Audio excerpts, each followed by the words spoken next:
To je bilo najhitreje rastoče podjetje v človeški zgodovini, hitrejše kot Amazon, hitrejše kot Google. Leta 2010 je bil Groupon prava velesila.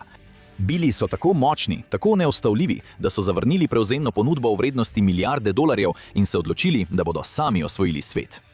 Namesto tega je Groupon izgubil 99% svoje vrednosti. Danes je to pohajajoči korporativni zombi, ki izgublja denar in je tarča posmeha v tehnološki industriji.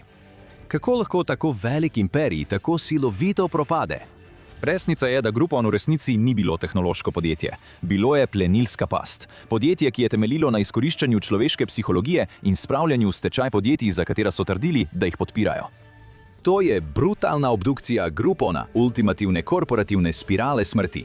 Prvo poglavje – motor FOMO.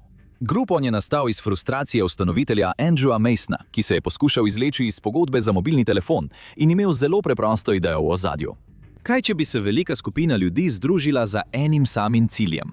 Kar se je začelo kot manj osredotočena spletna platforma z imenom The Point, se je kmalu spremenilo v Groupon, podjetje, ki bi združilo veliko število ljudi za nakup istega izdelka, da bi prejeli velik popust. Ideja je bila, da bi to koristilo vsem. Kupci dobijo popust, podjetje pa veliko novih strank, medtem pa Groupon pridobi več naročnikov.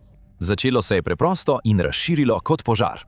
Vse se je začelo s preprosto ponudbo 2 za 1 napice v restavraciji Motel Bar, ki je bila v isti stavbi, kjer je imel Groupon svoj sedež. Javnost se je odzvala in strategija skupinskega nakupa je delovala. V 16 mesecih je bil Groupon ocenjen na več kot milijardo dolarjev. Ljudje so hitro pograbili ponudbe takoj, ko so bile objavljene, in tekmovanje za največje popuste je ustvarilo ogromno angažiranost. Groupon je izkoristil psihologijo in sprostil eno najmočnejših sil v človeškem umu. FOMO, strah, da bi kaj zamudili. Grouponov poslovni model je bil vrljivo preprost. Dnevna ponudba je bila prvotni izdelek, ki ga je podjetje ponujalo. Vsaka ponudba je imela prag, ki ga je bilo treba doseči. Če se je za ponudbo odločilo in prijavilo določeno število ljudi, je bila ponudba na voljo vsem. Če ne, je izginila v nič in je ni dobil nihče. To je bil način za spodbujanje sodelovanja, hkrati pa je služil tudi kot varovalo za trgovce. Trgovcem ne bi bilo treba ponuditi popusta, če ni bilo povečanja prometa, ki bi ga pokril. In vsi so imeli od tega koristi, še posebej Groupon.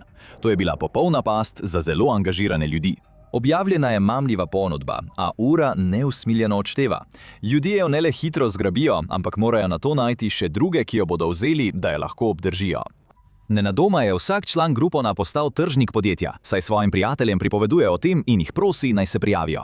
Popusti so bili pogosto tudi do 50% in občutek, ko si jih dobil, ni bil le vznemirljiv, ampak tudi zasvojljiv. Skrivnost uspeha Groupona je bila v tem, da so se ljudje vsak dan vračali, da bi videli, kakšen popust lahko dobijo. Leta 2011 je Groupon začel kotirati na borzi Nasdaq in hitro so se povzpeli na lestvicah. Postal je največja prva javna ponudba delnic internetnega podjetja po Googlu. Zdelo se je, da ga nič ne more ustaviti. Vzpon na vrh je bil prelep, da bi bil resničen, in res je bil. Pri Grouponu je šlo predvsem za vznemirjenje. Podjetje je proces izrezovanja kuponov spremenilo v igro in ustvarilo eno najbolj zvestih občinstev v zgodovini digitalne trgovine.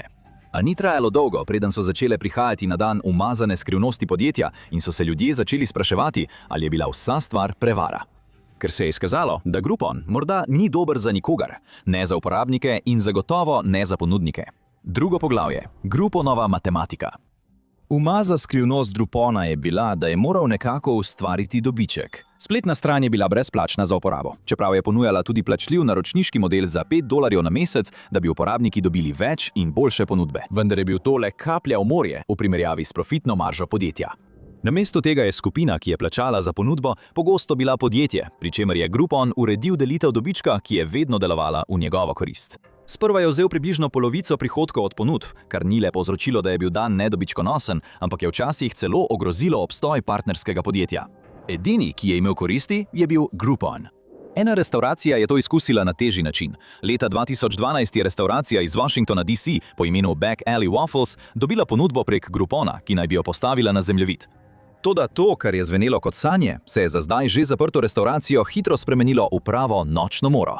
Restauracija je svoje zaprtje objavila z izlivom na družbenih omrežjih, v katerem je zapisala, da je bil Groupon slab za njihov dobiček. Podjetje so prav tako obtožili finančnih praks, ki naj bi namerno škodovale njihovim partnerjem in mejle na prevaro. Prijelo se je celo vzdevek, ki pove vse – Groupon matematika. Že od začetka matematika, na kateri je temeljil Groupon, redko kdaj delovala v korist njihovih partnerjev.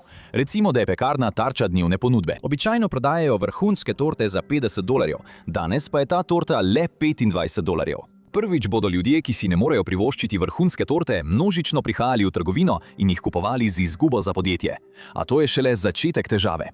Groupon zdaj vzame 50% njihovega že tako skromnega dnevnega dobička. To pomeni, da podjetje za torto, ki se običajno prodaja za $50, zasluži le $12,50. To je morda manj od stroškov materiala in dela, razen če ima podjetje izjemno visoko profitno maržo. Tisti dan bodo imeli izgubo in bolj kot je Groupon uspešen, slabše je za podjetje. Ampak vsaj obstaja neka nematerialna korist za podjetje, kaj ne? No, Groupon je podjetjem prodajal ponudbo tako, da jim je obljubljal, da bodo na koncu dobili nove zveste stranke. Kupci, ki jim sicer ne bi dali priložnosti, dobijo možnost, da jih preizkusijo po dostopni ceni in se morda navdušijo nad njimi, a to se za podjetje redko izšlo. Stranke, ki so oboževale Groupon, si njihovih običajnih cen niso mogle privoščiti. Ko se cena torte naslednji dan vrne na $50, se ljudje, ki si je ne morejo privoščiti, ne bodo vrnili po ponovni nakup. Ponudbe so res ustvarile zvestobo, vendar ne podjetju, temveč Grouponu. Po besedah Back Alley Waffles jih je Grouponov poslovni model postavil na zadnje mesto že od začetka. Restauracija je poročala, da so vsi dobički sprva šli Grouponu. Naročila, obdelana prek dnevne ponudbe, je prevzela platforma in jih takoj zadržala. Medtem je moral Back Alley Waffles čakati na svoj delež. In ni bilo hitro. Dobiček je Groupon razdelil v 3 čekih v 60 dneh. Tako je malo podjetje čakalo 2 meseca na skromen denar, ki ga je zaslužilo. Nato pa je Groupon udaril nazaj. Tehnološko podjetje je krivdo neposredno pripisalo lastniku Craigu Nelsonu in dejalo, da so bili glede pogojev dogovora popolnoma odkriti, ter da je bil dogovor zasnovan tako, da bi pomagal njegovi dejavnosti rasti. Zanikali so trditev, da je bil dogovor preprodan in da so podjetje spravili v težave. Namesto tega so namignili, da je imel Back Alley Waffles finančne težave že pred dogovorom.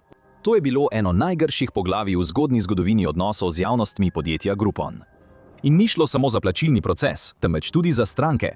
Podjetja, ki so sodelovala z Grouponom, so poročala, da so bile stranke, ki so jih pridobili z dogovorom, najslabše od najslabših. Bili so nesramni, razvajeni, redko pripravljeni dati napitnino in zelo malo verjetno, da bi se vrnili. Mnoga podjetja so se prijavila na Groupon, a le redka so to storila 2-krat. A to podjetja ni ustavilo pri agresivni širitvi s samozavestjo digitalnega titana, vendar pa so se v ozadju začele pojavljati težave in le nekaj mesecev je bilo potrebnih, da je vse prišlo na dan. Tretje poglavje. Upornost dobavne verige. Poslovni model Groupona se je zdel genijalen. Temeljuje na eni najmočnejših sil na svetu – želji po ugodnem nakupu. Imel je izjemno zvesto bazo strank in neskončno zalogo novih partnerjev, ki so želeli povečati svojo prepoznavnost. Podjetje je bilo tako samozavestno, ko se je približevala njegova javna ponudba delnic, da je naredilo eno izmed najbolj tveganih potez v zgodovini velikih tehnoloških podjetij. Leta 2010 jih je kontaktiral Google s ponudbo za prevzem v vrednosti $5,3 milijarde. To naj bi sledilo ponudbi Yahooja za prevzem v vrednosti $3 milijard. Obe ponudbi bi bili za večino tehnoloških zagonskih podjetij sanjski priložnosti. Groupon jih je gladko zavrnil. Zavrnitev Googla je eden najbolj razpitih trenutkov v zgodovini tehnologije. Velja za dejanje arogance mladega, hitro rastočega podjetja z nepreizkušenim poslovnim modelom. A mislili so, da so odkrili skrivnost neomejenih dobičkov. Na vsezadnje se ljudje še dolgo ne bodo naveličali popustov. Zato se je podjetje kmalu preusmerilo v to, da je postalo hitrejše in enostavnejše za pridobivanje ponudb. Ko se je resnično začela doba pametnih telefonov, so predstavili aplikacijo Groupon Now, ki je ponudbe filtrirala po hrani in zabavi ter ljudem omogočila, da jih zgrabijo na poti glede na lokacijo. Dodali so zavarovalno polico, če stranke niso bile zadovoljne. Obljuba Groupona in leta 2012 so predstavili svojo naročniško storitev Groupon VIP. Nič od tega ni ustavilo tega, kar je sledilo. Še pred prvo javno ponudbo delnic je bil Groupon prisiljen popraviti svojo prijavo, ko so njihovi računovodje opazili, da se številke ne ujemajo. Podjetje je priznalo, da je uporabljalo nekonvencionalno računovodsko metodo z imenom prilagojeni, konsolidirani, segmentirani poslovni dohodek. Ta je popolnoma izključila ogromne stroške spletnega trženja in pridobivanja naročnikov iz izračuna dobička, da bi umetno ustvarili lažno dobičkonosnost. To podjetju omogoča bolj natančen dolgoročen vpogled v svojo dobičkonosnost, vendar kritiki pravijo, da gre za prirejanje računovodskih izkazov in zavajanje vlagateljev. Od začetka so obstajali dvomi o dolgoročni vzdržnosti Groupona. Podjetje se je soočilo tudi s preiskavami, ker je preveč svojega tveganega kapitala izplačalo ustanoviteljem in podpornikom, namesto da bi ga dolgoročno vlagalo. Zaradi tega je bilo podjetje ob začetku poslovanja brez denarja. A vendar so se slabe novice in slaba publiciteta začeli in nikoli povsem niso prenehali. V enem letu po lansiranju je Groupon izgubil skoraj 80% svoje najvišje vrednosti in oktobra 2012 zaključil pri le 83 na delnico. Zdi se, da so bili zlati časi podjetja že za njim, saj je veliko vlagateljev dvomilo, ali bo to dobra dolgoročna naložba. In imeli so prav, saj jih je največja težava podjetja še čakala. Jasno je bilo, da poslovni model, ki je temeljil na iskalcih popustov, deluje, vendar podjetje ne bo postalo naslednji Amazon ali Google. Groupon je imel eno ključno napako, ki ga je kmalu udarila tam, kjer najbolj boli. Postal je blagovna znamka sama po sebi. Vsi so poznali njegovo ime, vendar brez ponudbe ni pomenil ničesar. Potreboval je ponudnike, ki bi z njim sodelovali pri ponudbah. In vse bolj so imeli dovolj. V prvih nekaj letih Groupona se je na tisoče podjetij ponudilo na spletni strani, da bi jih odkrili lovci na ugodne ponudbe. Restauracije, wellnessi, pekarne, hoteli in bari so bili med najbolj priljubljenimi izbirami. In brez izjeme so imeli vsi enako izkušnjo. Z Grouponom je bilo izjemno težko ustvariti dobiček. Zato je moral Groupon iskati edino pomembno sredstvo. Podjetje, ki je imelo vse manj denarja, je bilo prisiljeno najeti drage prodajne ekipe, da bi se tržilo potencialnim strankam. Prav tako so okrepili svojo prepričevalno ofenzivo, da bi pridobili nove stranke. To je podjetje počasi spremenilo iz storitve s popusti v podjetje z agresivnim telefonskim trženjem. Veliko novih zaposlenih je hladno klicalo podjetja in jim skušalo razložiti, da bi bila ta ponudba pravzaprav odlična za njih. Vendar je Groupon še naprej opazoval, kako je cena njegovih delnic vse bolj padala, saj je podjetje nenehno delalo nepotrebne PR napake. V oglasu za Super Bowl leta 2011 je bilo podjetje obtoženo rasizma. Podjetje je doletela tožba, v kateri so ga obtožili kršenja zvezne zakonodaje, saj so ponujali darilne bone, ki so jim potekli roki prej, kot je dovoljeno, pri čemer so se zunajsodno poravnali. Posli so bili celo blokirani v Massachusettsu, kjer so regulatorji odločili, da njihovi spletni boni kršijo prepoved Happy Hour iz leta 1984. Ker je platforma prejemala odstotek od prodaje kuponov, je država ugotovila, da ima Groupon nezakonit finančni interes v lokalnih dovoljenjih za prodajo alkohola, zaradi česar so morali restauracije umakniti svoje ponudbe, da bi zaščitile svoje licence. Ena slaba novica je sledila drugi. Zdaj je podjetje postajalo obupano. Groupon je začel z ogromnim denarnim tokom in poslovnim modelom, ki se je zdel nepremagljiv. Zdaj pa je zapravljal stotine milijonov dolarjev za poslovni model, v katerega nihče več ni verjel. In najhujše šele prihaja. 4. poglavje. Zlati padali. Da bi videli, kako resne so postale stvari za Groupon, morate le pogledati njihovo trenutno ceno delnice. Podjetje trenutno kotira pri nekaj manj kot $17 na delnico, potem ko je lani doseglo najnižjo vrednost vseh časov, $9,17. Podjetje je le še senca samega sebe. Nihče od ljudi, ki so ga sprva zgradili, ni več v podjetju, da bi skušal popraviti škodo. Pravzaprav bi bilo za vsakogar, ki je bil prisoten v zlatih časih, težko verjeti, v kaj se je podjetje spremenilo. Toda večina analitikov pravi, da ne gre za primer slabega vodenja. Podjetje je bilo obsojeno na propad že od začetka. Po letu in pol kaosa, po javni ponudbi delnic se je upravni odbor Groupona odločil, da je čas za spremembo in odpustil Andreja Massona, kontroverznega ustanovitelja, ki je postavil večino pravil podjetja. Njegovo odstopno pismo je postalo viralno kot eno najbolj nenavadnih v zgodovini korporacij, saj je začel z besedami: "Danes so me odpustili." Če se sprašujete, zakaj, potem niste bili pozorni. Neposredno je govoril o težavah podjetja in dejal, da še vedno verjame vanj, pri tem pa se ni dotaknil nobenih ključnih težav, s katerimi se je podjetje soočalo. Zdaj je bilo na novih ljudeh, da popravijo zmedo. Kar se tiče zgodovine Groupona, je bilo to še vedno prvo četrtletje.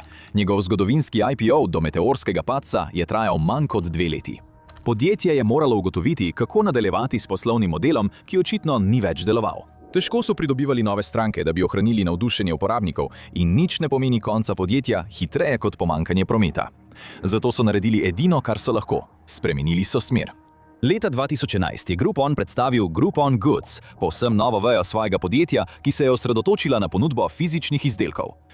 Da bi ostali zvesti blagovni znamki, so to bila oblačila in dodatki prodani z velikimi popusti.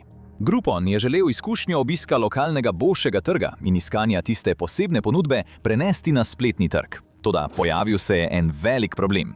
Na trgu popustov, kakršne je ponujal Groupon, skoraj ni imel konkurence, vendar se je z vstopom na trg fizičnega blaga spopadal z nekaterimi najmočnejšimi spletnimi stranmi na internetu, kot sta Amazon in eBay. To podjetje ni ustavilo, da si težav ne bi skušalo rešiti z nakupi. Podjetje je še naprej izvajalo agresivne prevzeme v upanju, da bo pridobilo mreže in stranke podobnih podjetij po vsem svetu. To je vključevalo tudi indijsko podjetje za dnevne ponudbe z imenom Sosasta. Prevzeli so tudi aplikaciji za restauracije Breadcrumb in Savor, ki sta jim omogočili dostop do več prestižnih restauracij. Prevzeli so aplikacijo za deljenje darilnih kartic Boomerang, aplikacijo za geolokacijo Glassmap in modno podjetje Ideally. Vse to je bilo del ideje, da bi Groupon iz spletne strani za popuste spremenili v spletno stran za vse. Danes je podjetje težko sploh prepoznati. Iz ene najbolj vročih podjetij na svetu je propadlo pod težo poslovnega modela, ki je prizadel prav tiste ljudi, ki naj bi jim pomagal. Kakšna je torej prihodnost Groupona, oziroma ali jo sploh ima? Prvotni poslovni model Groupona se je sčasoma sesul, ko so ljudje spoznali, na čem temelji, in kar je ostalo, je nekakšno zombi podjetje. Uporlaja ikonično blagovno znamko, medtem ko večinoma ponuja majhno število ponudb skupaj s kopico poceni izdelkov brez blagovne znamke iz tujine. Današnji Groupon je digitalna trgovina z drobo za drobiž. Zanaša se na to, da bodo podjetja znova sprejela ta poslovni model. Če to ne bo delovalo, bo počasno izkrvavitev podjetja verjetno postala usodna prej kot slej. Ko tehnološka podjetja propadejo, pogosto hudo propadejo. Oglejte si Amazonov posel, ki je pravkar uničila Microsoftovo prihodnost, da vidite, ali je naslednji na udaru tudi projekt Billa Gatesa. Ali pa si oglejte to.